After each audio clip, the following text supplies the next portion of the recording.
Entonces vamos a ver esta parte. Bueno, como parte de lo que nosotros tenemos para ir armando la arquitectura que tenemos que ir formando para el tema de aplicaciones empresariales de Java, en este caso para aplicaciones web, por ejemplo, nosotros vamos a ver un tema de los servidores web. Les mencionaba en la clase pasada, es que normalmente nosotros con aplicaciones que no son de Java y que son web, no necesitamos tener diferentes capas. Nosotros en un solo servidor podemos implementar todo, pero no así funciona con la parte de las aplicaciones web Java. ¿Por qué razón? Porque nosotros podemos, por tema de carga, ir segmentando la funcionalidad e ir segmentando todo lo que es contenido estático para que esto se quede en un servidor como tal y que distribuyamos la carga en sí. Entonces, por ejemplo, acá hablamos de un IHS y un plugin de instalación. Realmente esto es como decirles, vamos a instalar un servidor web. ¿Qué tipo de servidor web? Los que nosotros conocemos. Sí, un Nginx, vamos a un IIS o un Apache, sí. Hay diferentes tipos. Este es uno de los que normalmente utilizamos para pegarlos a la plataforma, que es el IHS, IBM HTTP Server. Y lo que dice plugin de instalación no es más que un componente que nos sirve para administrar y comunicar las diferentes plataformas. Si esto nos funciona con algún otro servidor web, sí, sí nos funciona. Lo único que nosotros tenemos que hacer un poco más de configuraciones personalizadas, a diferencia de algo que pues viene dentro de una misma suite. Ahora, ¿qué es lo que nosotros haríamos acá? Aquí les voy a poner el lapicito y vamos a recordar un poquito de lo que vimos la semana, bueno, en la clase pasada. Nosotros normalmente, ¿qué fue lo que hicimos? Nosotros instalamos en una, si quieren, veamos que esta cajita es la máquina virtual o el servidor como tal, o el nodo como tal, ¿sí? Nosotros acá instalamos el WAS y para eso nosotros instalamos y lo primero que crea es una celda. Cuando nosotros creamos una celda, esta celda trae la parte de el nodo, ¿sí? El nodo es la parte que viene internamente. Luego del nodo se instala los servidores de aplicaciones o los app servers, que son los que ustedes tienen. Ustedes instalaron solo uno. El app server puede tener n cantidad de aplicaciones internamente. Aquí tenemos el caso de el host como tal, la celda, el nodo, el app server o servidor de aplicaciones y tenemos las diferentes aplicaciones instaladas. Esto es prácticamente lo que ustedes tienen. ¿Qué es lo que ustedes tienen ahorita? Es solo uno. Lo que vamos a hacer hoy es que vamos a poder crear el segundo, pero lo vamos a crear desde una forma diferente y desde una forma más personalizada, ¿sí? Ok, esto que está acá podríamos llamarlo que es una máquina. Ahora, ¿qué es lo que vamos a hacer hoy?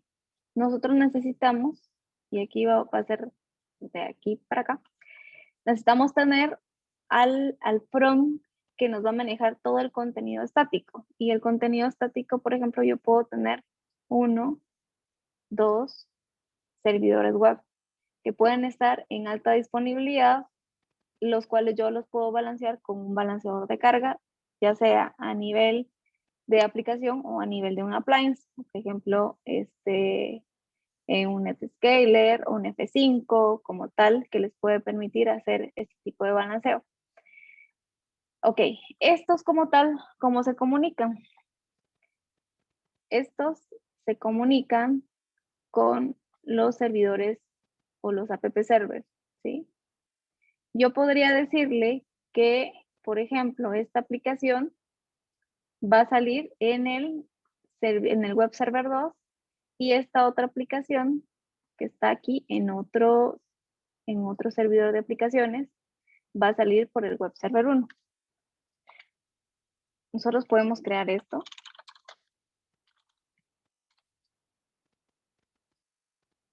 Aquí tengo el otro. Yo puedo tener esto. Tengo la capa web, que es esta. Esta es toda la capa web, donde yo puedo exponer las URLs, incluso acá podría tener yo la parte de seguridad, ¿sí? Y yo podría exponer acá o instalar un certificado. Puede ser un certificado autofirmado, el cual puedo venir y exponer desde acá. Y puede ser que mis servicios acá no tengan SSL o por HTTPS, sino que estén por HTTP, todo lo que esté publicado. Aquí voy a tener toda la capa del servidor de aplicaciones de Java. Voy a tener mis nodos, voy a tener las aplicaciones como tal, y voy a tener todo lo que es el contenido dinámico, ¿sí? Tenemos toda la capa web y tenemos toda la capa de aplicaciones como tal de Java. Acá pues falta la parte de la capa de datos, que puede ser que yo lo tenga dividido en qué. Tengo una capa de procesamiento que para que yo pueda llegar a la base de datos no voy a llegar directamente desde la aplicación, porque entonces sería que yo le coloque lógica y le coloque algún tipo de procesamiento a la capa del front, sino que yo tengo que empezar a segmentar. ¿Y cómo voy a empezar a segmentar? Por ejemplo, aquí lo vamos a colocar.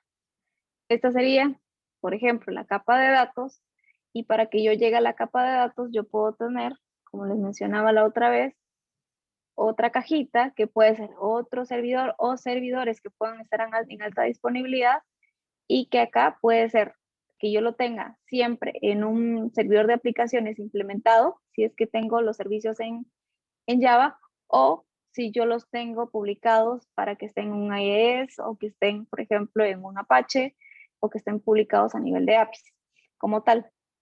Esto lo que haría es que no llegaría directamente en mi front a la base de datos, sino que, por ejemplo, las aplicaciones llegan a la parte de estos servicios. Aquí pueden haber N cantidad de servicios divididos, y eso es parte de los diferentes web services. Yo puedo tener web service que puedan estar en SOAP o en REST. ¿Qué diferencia de esto? En alguno de los casos, por ejemplo, las entidades financieras recomiendan que se utilice SOAP porque tiene XML, porque tiene una estructura y porque podemos aplicar seguridad. Pero a nivel de carga y a nivel de recomendación, hoy en día es utilizar REST. ¿Por qué razón? Porque a la hora de request o a la hora de hacer un tema de análisis de carga de datos, la transmisión que me genera tener un XML, a diferencia de un REST que es más liviano, me da cierta diferencia a nivel de transacciones por segundo. Y que en la mayoría de estándar hoy es utilizar REST en los web services como tal, que nosotros comúnmente así los llamamos.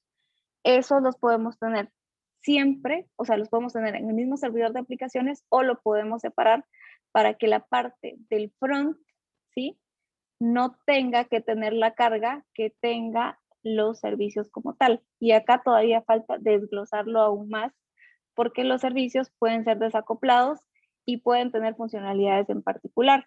¿Qué es lo que pasa tradicionalmente? Tradicionalmente, por ejemplo, ustedes crean un web service, ¿sí? Tenemos un web service y supongamos que este no está publicado en un servidor de aplicaciones de Java como en WebLogic, en WAS, en un Tomcat, sino que lo tengo publicado en un IIS y lo creé en ASP. ¿Sí? Entonces, ¿qué es lo que pasa? Yo creo el web service y normalmente yo manejo métodos, ¿sí? Sí, tengo el método de consulta, tengo el método de registro, etc. A veces lo que sucede es que yo tengo este web service con estos diferentes métodos, y dentro de estos métodos les tengo diferentes lógicas. La lógica se la estoy dejando a estos diferentes métodos, y lo que va a pasar es que yo sí tengo que tener un control de qué es lo que hace cada método. Cuando nosotros no tenemos ese control, lo que va a pasar es que cuando creamos otra aplicación, resulta que, hagamos de cuenta que la cajita todavía se baja, tengo otro web service que se llama, por ejemplo, este es consulta, no sé, este es el web service de empleados, por ejemplo, y este es el web service de clientes. Y por aquí tengo un dato que estoy repitiendo a nivel de métodos que es similar, por ejemplo, consulta estado, ¿sí? El consulta estado lo estoy haciendo acá y también lo tengo acá. Entonces, cuando yo no tengo un control, genero diferentes web services con diferentes métodos que hacen exactamente lo mismo. Entonces, yo tengo que tener ese control. Esto es un tema de gobierno, que nosotros a la hora que hagamos un diseño tenemos que tener claridad de cuántos servicios vamos a utilizar y que sean reutilizables y que sepamos que debe de estar separado de la capa del front o de la capa de la lógica del servidor de aplicaciones de Java y de la capa del front como tal, que sería el código, perdón, el tema de lo que es front estático como tal. ¿Sí? Y estos a su vez, pues se pueden conectar ya sea directamente a la base de datos o pueden conectarse a un sistema periférico.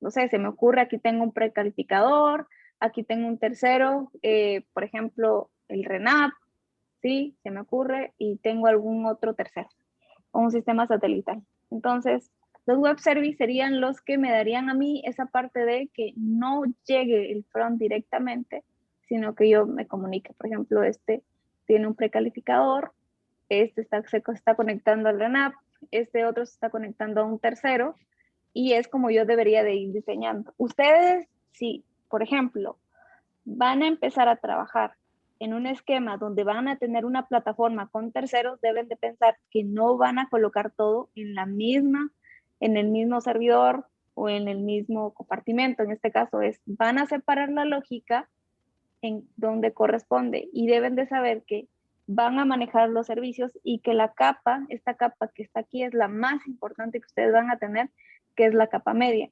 La capa media nos va a servir para conectarnos, ya sea a la base de datos, al core, a sistemas satelitales o a terceros o a cualquiera externos, y debería ser esta capa la que nos debería de manejar toda la parte desacoplada del front que ustedes van a tener en su servidor de aplicaciones, en este caso de Java.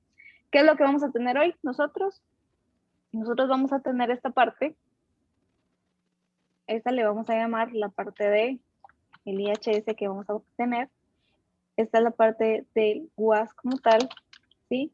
Y acá pueden ser algunos servicios que los vamos a colocar. Ustedes, hoy vamos a usar, por ejemplo, un ESB. No hoy, sino que sí lo vamos a usar como ejemplo. ¿Sí? Podemos colocar un ESB o los vamos a colocar en una AES, lo que ustedes quieran, la capa de los web services. O podría ser que en vez de web service tengamos APIs o microservicios como tal. Y acá pues tengamos toda la parte de los sistemas externos o satélites.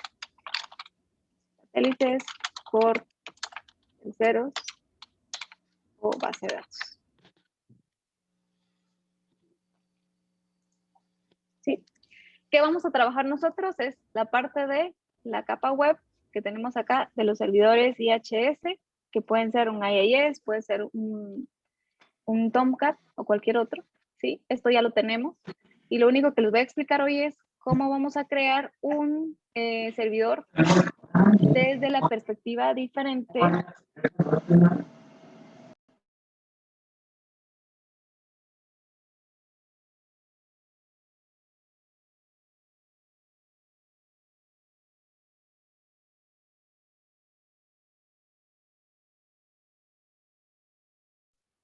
Perdón, a cómo normalmente lo hicimos en la clase pasada. Entonces, ya con esto en mente, nosotros ya tenemos el mapa de lo que vamos a estar trabajando. Ok.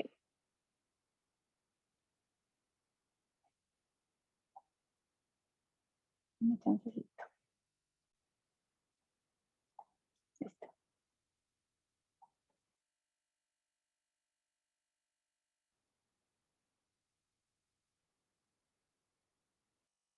Ok.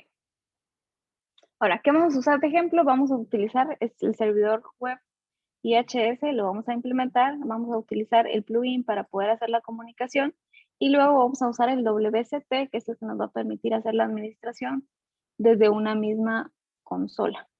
¿Sí? Objetivos de acá. Vamos a entender que es un servidor IBM HTTP, que no es más que un servidor web. y cómo debe trabajar junto con el WAS lo vamos a ver de una forma práctica, y el rol del Web Server Plugin, que no es más que el que me sirve para conectar las aplicaciones, puertos y nuevos despliegues que yo vaya a hacer y que puedan estar ya en la parte de la capa web. Ok. Importante acá, pues IBM del código de Apache lo que hizo fue modificar y agregarle algunas funcionalidades de seguridad o parametrizables que actualmente no tiene, ¿sí?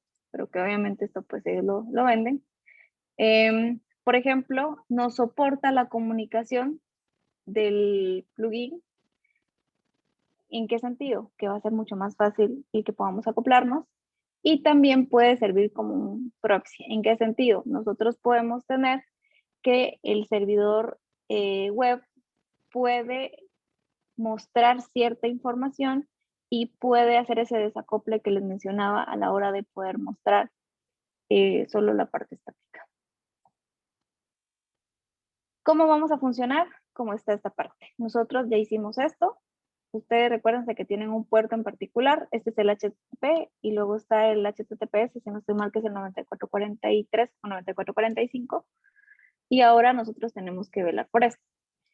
Si en el servidor donde ustedes van a montar esto tienen un AES activo o tienen algún otro servidor de aplicaciones, les recomiendo que les den de baja porque nos va a servir el puerto default 80. Y pues nos va a dar también otro tipo de puerto que va a ser el 443 para cuando queramos activar el tema de certificados. ¿Qué es lo que vamos a hacer acá? Vamos a instalarlo, pero para poder instalar no es, o sea, tenemos que tener ciertos prerequisitos. Lo primero que nosotros debemos de hacer es tener los 3 instaladores, los 3 discos, mejor dicho, en la máquina y vamos a poder instalar el primero. ¿Qué es lo primero que deberíamos de hacer? Es instalar el servidor de aplicaciones, ¿sí? Perdón, el servidor web, que sería el IHS.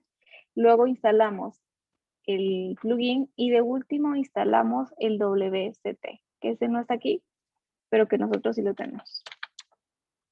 Y lo que nos va a servir es que podamos hacer la configuración para que desde la consola administrativa o la consola web que ustedes tienen ahí, ¿sí? Ustedes puedan administrar todo esto como que fuera una sola plataforma. Eso es lo que nos va a servir todo esto.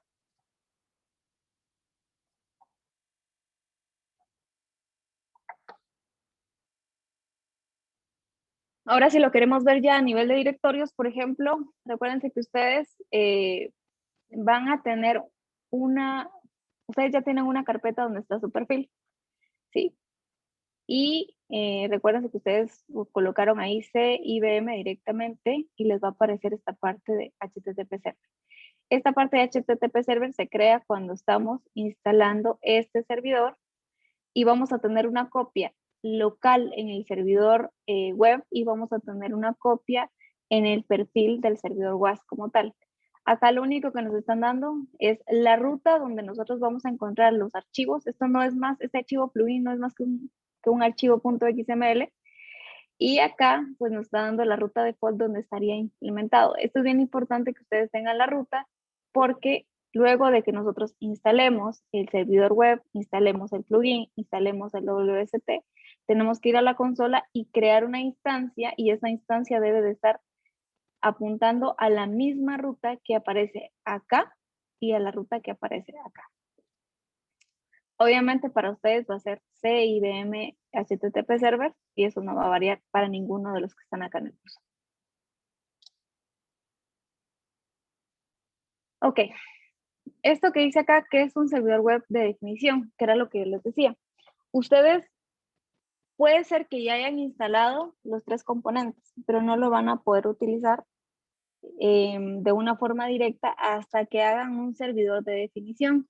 ¿Cuál es ese servidor de definición? Es el que creamos desde la consola o el que podemos crear cuando creamos un servidor de aplicaciones desde una manera más personalizada y ahí le decimos, ¿sabes qué? Créame un servidor de aplicaciones, pero también quiero que le crees a este servidor de aplicaciones un servidor web que vaya dentro del perfil y del nodo para que se puedan crear juntos. Se puede hacer, se puede hacer. Nosotros lo hicimos de una forma separada, pero lo podemos hacer también consolidado. ¿Cómo funciona esto? Ustedes tienen el servidor como tal, si lo vemos acá. Sí. Tenemos el plugin y tenemos el servidor web. Esto es lo que es. Y aquí tenemos el servidor de aplicaciones. Cuando yo instalo una nueva aplicación o hago un cambio del puerto seguro o le cambié el puerto al puerto no seguro, le agregué un certificado, le cambié el context root, que si se recuerdan es el directorio virtual. Si yo lo hago, todo cambio que yo haga y que afecte a lo que tengo publicado en el servidor web, lo que yo tengo que hacer es venir, guardar cambios, si se recuerdan que ustedes siempre tienen que guardar cambios, generan, ¿sí? Generan el archivo, si se dan cuenta no es más que un archivo plugin cpg.xml. Esto viene de la parte del perfil del WAS, se propaga y esto lo que hace es crear una copia en el servidor web.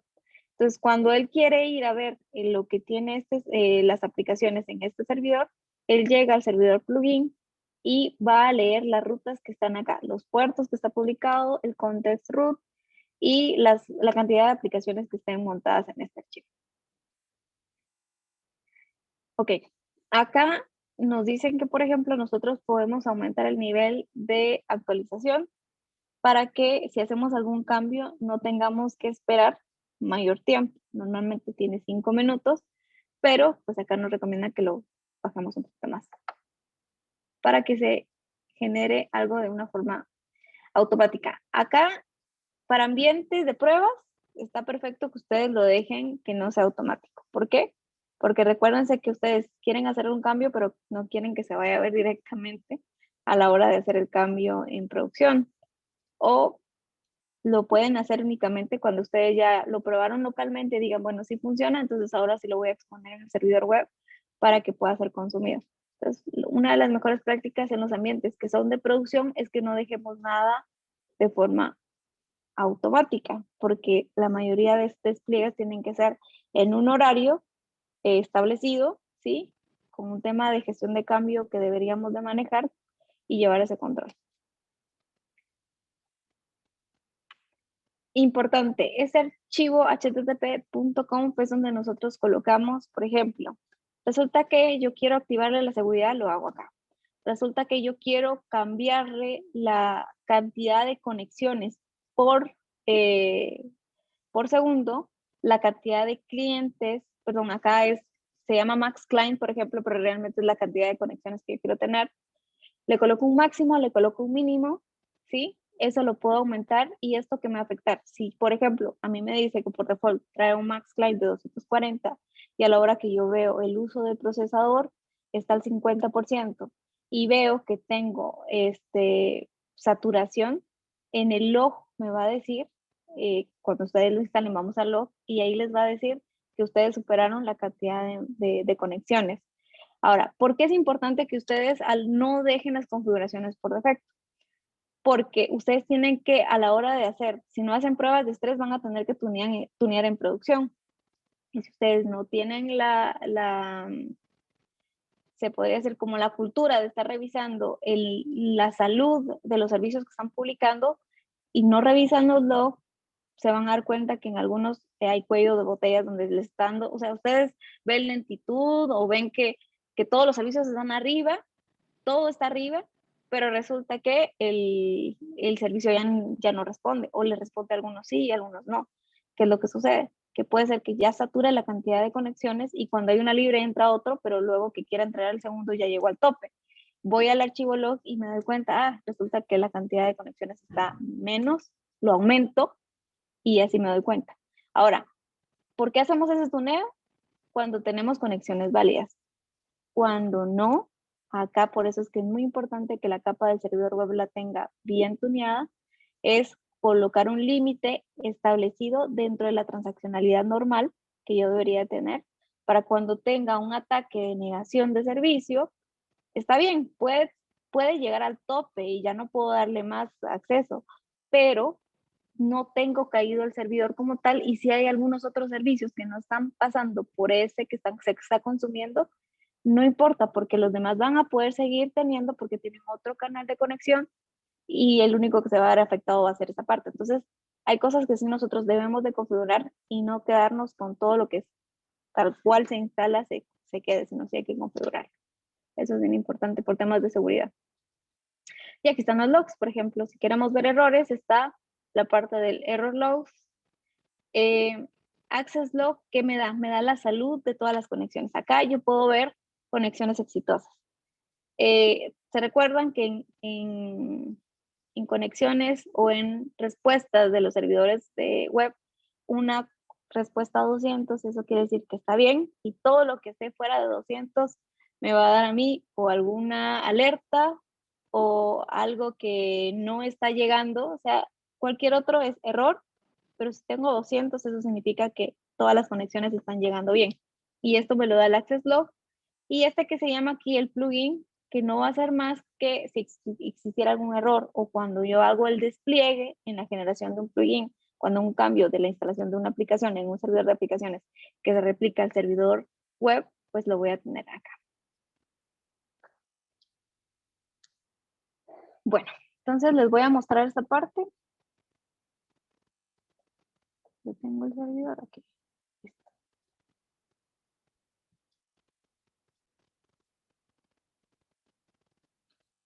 Ok. Ok. Por ejemplo, acá este servidor se creó de una forma automática. ¿Cómo lo hicimos? ¿Se recuerdan? Ustedes pueden tener el WST o lo pueden buscar ahí. Este fue el que les abrió cuando ustedes iban a crear el perfil del servidor de aplicaciones. Acá ustedes tenían la opción de crear el servidor de aplicaciones y nosotros nos fuimos por la típica. Sí, la típica solo me pide 3 pasos y ya. Habilito la seguridad, le coloco las credenciales y pues ya. Pero si yo me voy a la avanzada, aquí me permite tener más opciones, ¿sí? Yo le estoy diciendo que me cree estos 3 tipos de ambientes. Le digo, como ya tengo uno que se llama appsrb01, me permite tener N cantidad de servidores de aplicaciones standalone en un mismo host, que es mi máquina. Y acá, si se dan cuenta, van a la ruta, pero yo voy a tener el appsrb02. Esta es la misma ruta que ustedes ya tienen, solo que les va a crear otro con otro nombre, ¿sí? Y me permite tener cuál es el que voy a implementar. En este caso es el tema estándar. Acá me aparece el nodo, obviamente que es el mismo, el nombre del servidor y me aparece el nombre del hostname. Acá, por ejemplo, pues le habilito la seguridad. Le vamos a colocar aquí pues,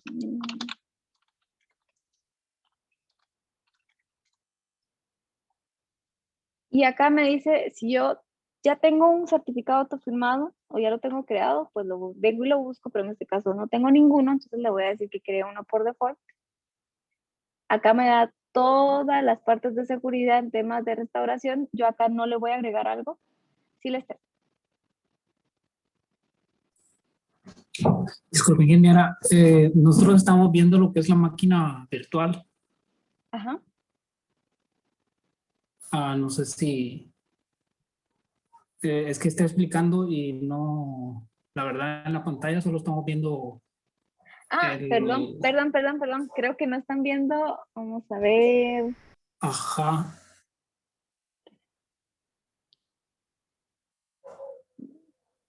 Qué raro, pero vamos a. Yo creo que entonces voy a volver a.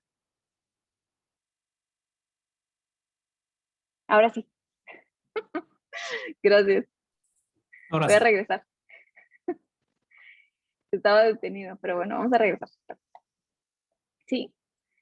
Busquen, digamos, buscamos acá en el servidor, buscamos este que está acá, Westfield Customer Toolbox. Lo buscan, fue el que utilizamos para crear el perfil. Yo pensé que se estaba viendo, pero no. Cuando ya estamos acá, ¿se recuerdan que ustedes crearon el servidor de aplicaciones? Sí, acá teníamos dos opciones, la típica y la avanzada. Nosotros nos fuimos por la típica, que eran 3 pasos y se acabó. La avanzada nos permite tener un poco más de personalización y nos permite hacer más cosas. Acá tengo los diferentes ambientes, que estos los voy a dejar, que me van a servir. Y voy a crear el segundo perfil. ¿Por qué? Porque yo ya tengo uno instalado. Ustedes les van a tener el segundo instalado. ¿Sí? Ahora yo sí tengo una limitante de espacios, pero igual lo voy a dejar acá. ¿Se dan cuenta? Lo único que cambia era el app SRB02 y esto es lo mismo que ustedes ya tienen, que era lo que les estaba explicando. Acá me aparece el mismo nodo, porque no estoy cambiando, me aparece el mismo nombre del servidor. Ahora, ¿por qué razón? Porque para mí el server se está creando, o sea, va a ser un segundo perfil y no importa que se llame server 1. ¿Por qué? Porque están en cajas diferentes. Si yo los tuviera federados juntos, no puedo tener dos servidores que se llamen iguales, te va a dar conflicto. Y este es el nombre del hostname, se llama mi hostname. Acá, era lo que les decía, yo le estaba colocando las credenciales que ustedes acá pues, colocaron ahí su carnet.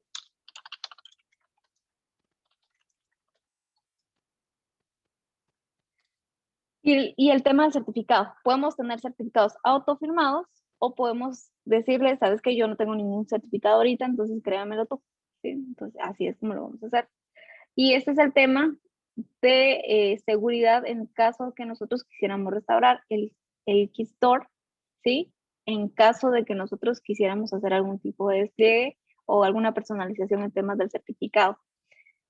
Aquí no lo voy a tocar, pero esto es lo más importante. ¿Por qué?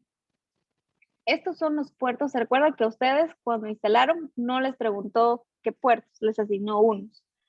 Pero resulta que yo sí sé que, por ejemplo, el puerto SOAP o el puerto de HTTP como tal, que donde se va a desplegar la aplicación que yo voy a tener en este servidor de aplicaciones, está usando el 9081, pero resulta que eso ya lo tengo publicado en algún otro, porque puede ser que lo configure así de forma personalizada. Entonces yo puedo venir y decir, bueno, no, el 9085, por ejemplo. Pero yo sí tengo que tener plano control de que realmente no se está utilizando, si no me va a dar error, no me va a levantar simplemente. Estos puertos, ¿sí? Dejo los default o los recomendados. Acá son los que yo los puedo cambiar. Aquí sí los puedo cambiar. Si no, si yo los quiero cambiar después, sí. ¿Dónde los puedo cambiar? En los virtual hosts. ¿Qué más me permite hacer esto? ¿Sí? Yo puedo venir y loguear que a la hora que haga un inicio, este servidor cuando se vaya a crear, ya sea que tome la cuenta local o que yo le especifique un usuario. Si yo estoy bajo un dominio, voy a tener que especificarle un usuario. Si yo no estoy bajo un dominio, lo estoy haciendo desde la máquina, lo voy a dejar acá. ¿Sí? Y le digo que cómo quiero que levante. Como no me recuerdo las credenciales, vamos a ver si me deja por acá. Yo puedo decirle que esto es como que lo estuviera configurando en el proceso del servidor como tal. Y le digo, ¿sabes qué? Manual, automático va a ser reinicio máquina, se levanta servicio. Manual, no. Si yo lo detengo, se queda detenido y hasta que yo venga y le dé un start, se va a levantar. Y pues lo otro es que, ok, lo voy a instalar, pero no lo voy a dejar que se active. Lo voy a deshabilitar porque ahorita no tengo recursos, no lo ocupo todavía, no quiero que todavía esté utilizando este procesador. ¿Sí? Esta es la parte complementaria. Acá me dice, quiere crear un servidor web de definición. Y si se recuerdan, en la presentación aparecía que era un servidor web de definición. El servidor web de definición no es más que crear la instancia, solo crear la cajita que va a estar en la parte digamos, de la consola administrativa, pero al final no va a tener ninguna funcionalidad. Únicamente me sirve para decir, te acabo de crear en la consola, pero tienes que pegarle la parte del back office, que es lo que nosotros necesitamos instalar para que esto tenga vida. Entonces yo le digo, sí, ¿sabes qué? Lo vas a crear. Y pues se llama Web Server 1 y lo va a poner por el puerto 80. ¿Qué va a pasar? Si yo creo yo ya tengo creado uno. Este no me va a levantar porque yo voy a tener dos servidores con el mismo puerto, ¿sí? Entonces yo debería decir, bueno, no, voy a usar el 8080, por ejemplo, pero ¿será que me va a funcionar? No lo sé, porque ya lo tengo acá. Acá yo tengo que decirle dónde se va a instalar, ¿sí? Se va a instalar IBM HTTP Server y dónde se va a instalar el plugin. estas rutas que están acá, como yo lo estoy haciendo de esta parte, no se me deben de olvidar. ¿Por qué? Porque son las que me van a servir para configurar. Y aquí si se dan cuenta, pues yo puedo crear y lo puedo crear. No sé si me vas a crearlo, no tengo espacio. Y ahorita lo único que hice fue cambiarle el puerto 80 porque seguro no me va a dar acceso porque yo ya tengo un servidor web implementado con el puerto 80. Ok. En lo que esto levanta, entonces, mis estimados, les voy a dar chancecito que podamos ver sus avances de 5 minutos.